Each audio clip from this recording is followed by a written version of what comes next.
اعوذ باللہ السمیع العلیم من الشیطان اللعین الرجیم بسم اللہ الرحمن الرحیم۔ سب سے پہلے میرے تمام دیکھنے والوں کو ادب کے ساتھ السلام علیکم ورحمۃ اللہ وبرکاتہ۔ آپ دیکھ رہے ہیں میرا یوٹیوب چینل محمد اویس اسلمی، جو کہ ادارہ سراج منیر پاکستان کے زیر اہتمام قائم شدہ مدرسۃ القرآن شعبہ حفظ کلاس میں تجوید و قرات کورس جاری و ساری ہے، اور آج اس کا 28واں سبق ہے۔ آج 28ویں سبق کے اندر ہم پڑھیں گے مجود بننے کا طریقہ۔ ناظرین کرام، آج ہم پڑھیں گے مجود بننے کا طریقہ۔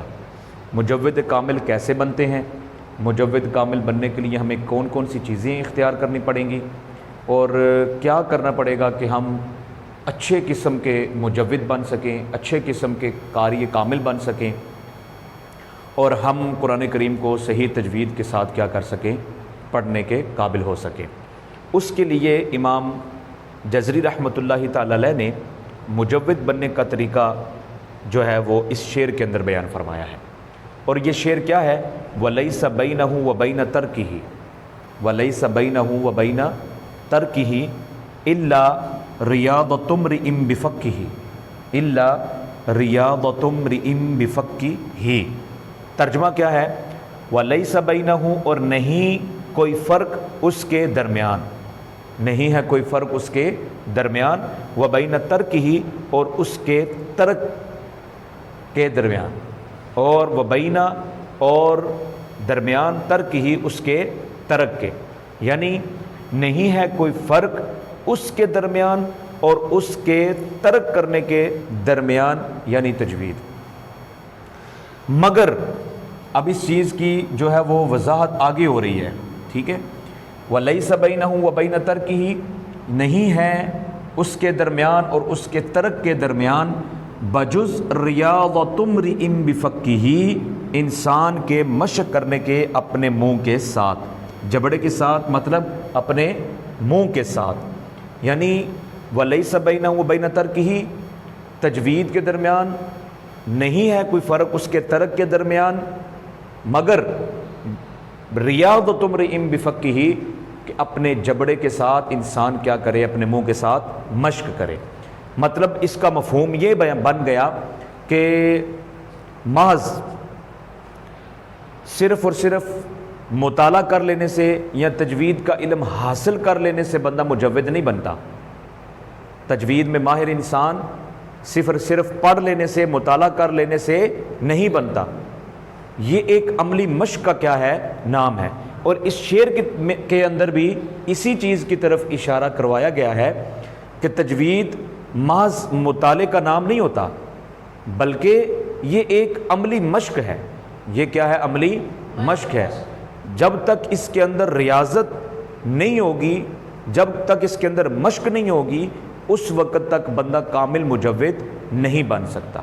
جیسا کہ اوپر بھی جو ہے وہ تجوید کی تعریف اور تجوید کا درجہ کمال اور پھر قاری کامل کی پہچان بیان کی گئی ہے، تو اس کے اندر شعر کے اندر بھی یہ بیان ہوا ہے کہ انسان کا اپنے منہ کے ساتھ مشق کرنے کے بغیر وہ تجوید یعنی مجود میں ماہر نہیں بن سکتا، مجود میں ماہر نہیں بن سکتا۔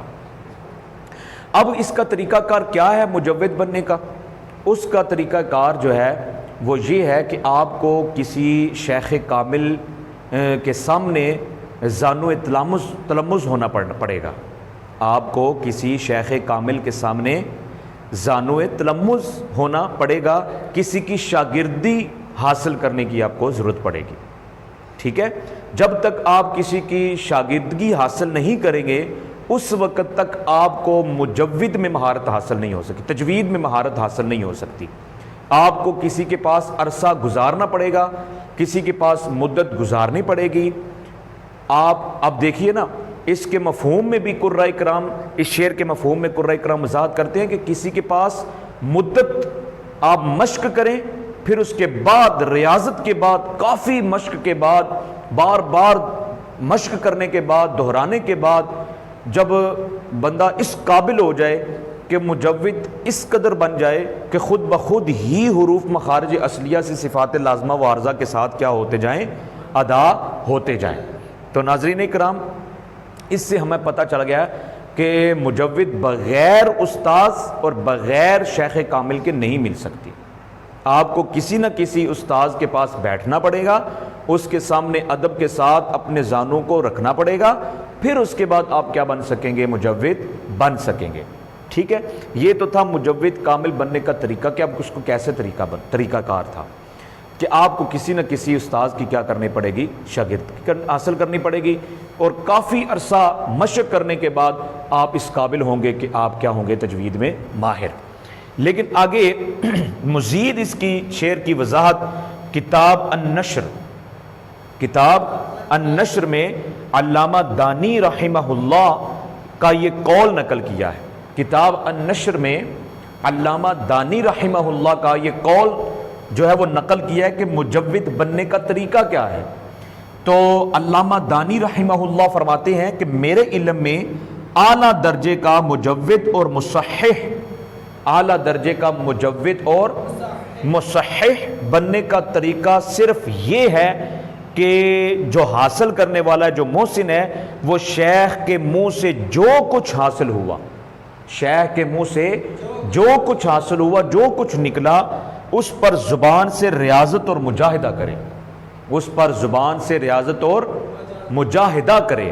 جس طرح کوئی ولی ولایت کا اعلیٰ کمال درجہ حاصل کرنے کے لیے مجاہدہ کرتا ہے، ریاضت کرتا ہے، جس طرح ہم عام لفظوں میں کہتے ہیں نا عبادت ریاضت،